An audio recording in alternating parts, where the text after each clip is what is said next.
And here we are for our third interview about moving forward with perhaps using our Whangaparo College website as a starting point for all teachers, learners and parents too. Penny. So obviously for teacher resources, they're under the Google, we have Google Docs on school, but under Google Docs there's a thing called Team Drive. Now with Team Drive is that each faculty would have their own Team Drive set up, and the teachers of that faculty would become members. So anybody can upload resources for that faculty and everyone would have access to them. So we'll just go in and I'll just quickly show you how we can. Oh, you're not going to be able to get in. No? Okay, you want to get that, yeah. No, but you log in. Just get in.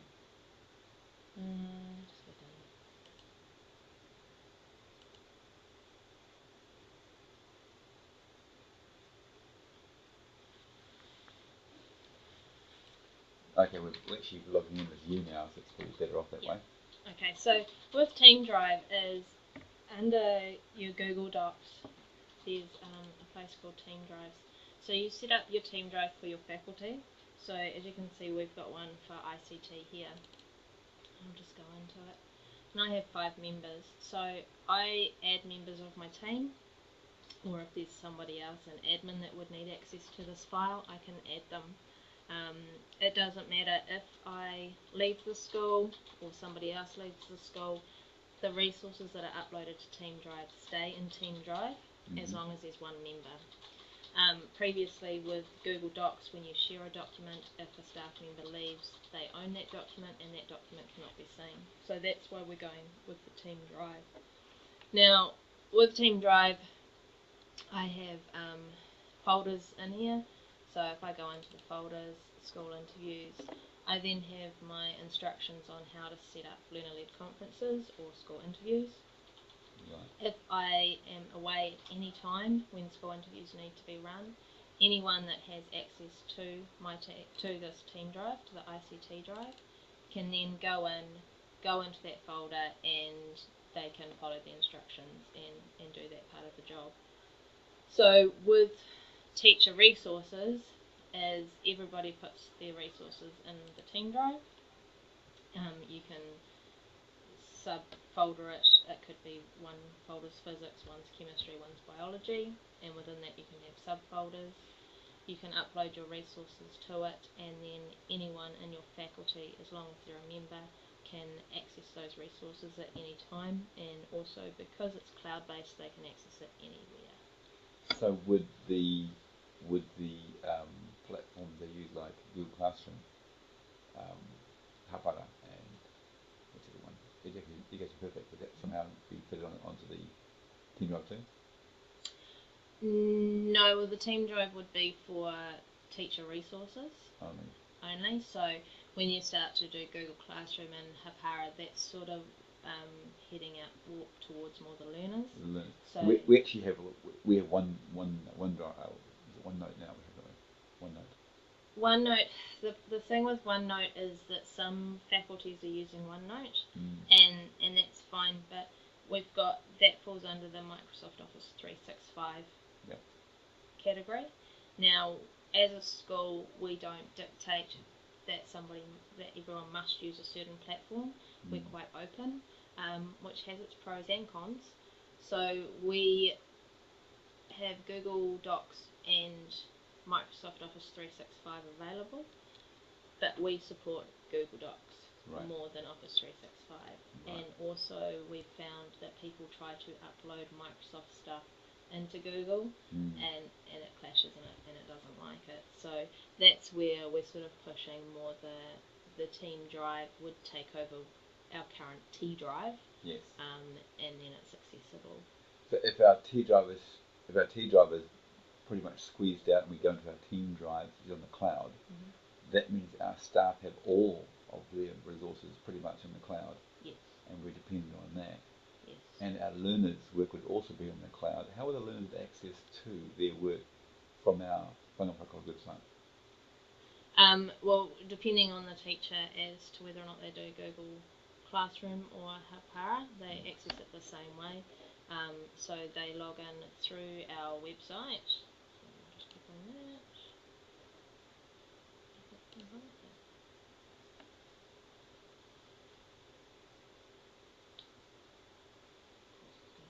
There we go. So under our intranet, they log into Google Docs because we have single sign-on. Yep. Once they've logged into Google Docs, they can access Classroom from here. Hapara here is the teacher dashboard, so that's where our teachers go. Yeah. But normally for the students, they just go to the student dashboard, which they can just Google, and then they log in from there with, I think sometimes the teachers have a code for the Classroom or Hapara. Right. Sometimes learners have gone, I can't get in, because they haven't logged into their Google Drive first, so sometimes that does. Where would they find their course schedules? So with the course schedules, currently what we've been using is Moodle. With them going on Moodle, obviously it is a time factor, and we're finding that Moodle is only available to our learners. Our parents don't have access to Moodle unless they get their child to log in. So what we want to do is make assessment schedules more available for not only our learners but also our parents and the school community as well. So obviously aunties, uncles that sometimes look after our learners. So so would parents also access and caregivers access the same way as the learners do? The assessment schedule, yes, they would. That would not be, the assessment schedules would not be locked down with passwords or anything like that. They would just be part of our website where you can then go click on the year level, the course, and then your assessment schedule would be there. So correct me if I'm wrong here, but it looks like we would go directly from the website, from the Protocol website, straight to Google Classroom, wouldn't we? Not for the assessment schedule, only for Team Drive and Google Classroom. But the learners and parents would go straight to Google Docs? Not the parents. The learners would to Google Docs, wouldn't they? If they're wanting to get into Classroom, yes. And that's where they'd find their schedule? No. This is where I'm confused. Yeah. Show me again, please. Okay. So with it's a little bit tricky to show because it's not live, so to speak. So what they would do is they'd come under here in learning, and just here above the options booklet would be a line that would say assessment schedules. Right. They would then click on that assessment schedule, which would take them to the assessment schedule page. Yeah. And within that page, we would then have the year levels, year 9, 10, 11, 12, 13. Depending on what year level they are, so let's say year 10, they would click on year 10, and then all the year 10 subjects would be there. So if they were doing music and they wanted to know when their assessments were due for the year, they'd go year 10 music, and the assessment schedule would be there.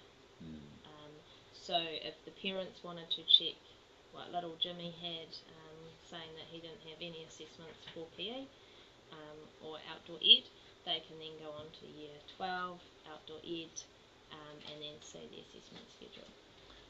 The ideal thing, of course, would be once they get to the assessment schedule, they could then go from there to the next assessment or the next assignment or the next comment from the teacher. So there's going to be links from them forward. That wouldn't work. No. The website at this part here is just for the assessment schedule. Yeah. Because we found that not all teachers, but a lot of the teachers were just using Moodle just to upload their assessment schedules. Which is... So that's where we've gone, rather than everyone having to log into Moodle to get the assessment schedule, because they still have to click on their course down the side. Yep. And also it's not being available to our parents to have an interest, like parents have an interest in their child's education, but they can't get the information they need because it's locked down with the child's password. So with this, it is available to everybody. Okay. In finishing, is it within our scope? We discussed it before we had the interview. Is it within our scope, as you said, where we could actually have our learners and parents come into the Whangaparaoa website, look at a particular personalised schedule, so that when they go in, they have got their drama course, their science course, their other curriculum area course, all lined up, and they have much greater access to where they're going and their assessments. Is it within our scope to do this or not? Currently, no. The reason being because it would have to be personalised for each individual learner.